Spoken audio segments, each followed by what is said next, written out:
नमस्कार मैत्रिणींनो, तुमचं माझ्या यूट्यूब चॅनल सौंदर्य डिझायनरमध्ये स्वागत आहे। मी आज तुम्हाला कटोरी ब्लाऊज कसं स्टिच करता ते दाखवते। तुम्हाला पेपर कटिंग टाकलेली मी कटोरी ब्लाऊजची। आज मी कटोरी ब्लाऊज कट करून घेतलंय। ते कसं शिवायचं, कशी पद्धत राहते, अस्तर ब्लाऊज आहे त्यात, हे अस्तर जॉईंट करून कटोरी शिवायची ते मी आज दाखवते। पूर्ण ब्लाऊज स्टिच दाखवते, बघा।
आपलं कटोरी ब्लाऊज शिवून तयार झालेलं आहे.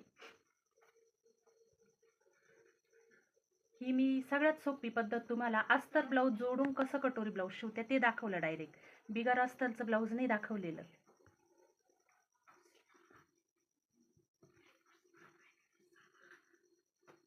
हे कटोरी ब्लाऊज आणि यात हे जे ब्लाऊज मी शिवलं आहे यामध्ये ह्या टिपा मी दाखवलेल्या आहे. या टिपा ज्या दिसते आहे ही सोपी पद्धत आहे, म्हणजे जे नवीन शिकणार आहे त्यांच्यासाठी ही पद्धत दाखवली मी. आणि मी जे शिवते ते वेगळे प्रोफेशनल हे या टिपा काहीच दिसते नाही त्यामध्ये, असे मी शिवते. पण हे जे नवीन शिकणार आहे त्यांच्यासाठी मी ही पद्धत दाखवली आज पहिल्यांदा. आणि मी जो हा बाहीचा भाग जोडताना दाखवला नाही तर तो कालचा म्हणजे मागचाच व्हिडिओ माझा बाहीचा होता, बाही स्टिचिंग म्हणून कशी जोडता, म्हणून मी तो दाखवला नाही आणि व्हिडिओ खूप मोठा होतो. मग मी फक्त कटोरीची स्टिचिंग दाखवली आज तुम्हाला. आणि हे जे मी दाखवलं आहे ना मी, हे दुसरं ब्लाऊज माझं, हे पण क्लायंटचंच आहे आणि हे पण क्लायंटचंच शिवलेलं ब्लाऊज आहे. याच्यामध्ये ह्या टिपा आहे, ह्या टिपा दिसती नाही. ह्या टिपा पूर्ण मध्ये इनविजिबल म्हणतात त्याला, पूर्ण मध्ये दाबल्या जातात ह्या टिपा. मी अशी शिवते, पण मी सोपी पद्धत दाखवली आहे ही अशी. आता पुढच्या भागामध्ये मी ही पद्धत दाखवीन जी प्रोफेशनल पद्धत आहे, जिच्या टिपा वरती दिसते नाही. आणि मेन पॉईंट म्हणजे क्लायंटला ते इचिंग करत नाही. हे असं आहे ना, क्लायंटला टोचतं, क्लायंट म्हणतं टोचतं हे आतून, तर ह्या पद्धतीने जर शिवले तर ते टोचते नाही. व्हिडिओ जर आवडला असेल तर लाईक करा, शेअर करा, कमेंट करा आणि शेअर करा, सबस्क्राईब करा.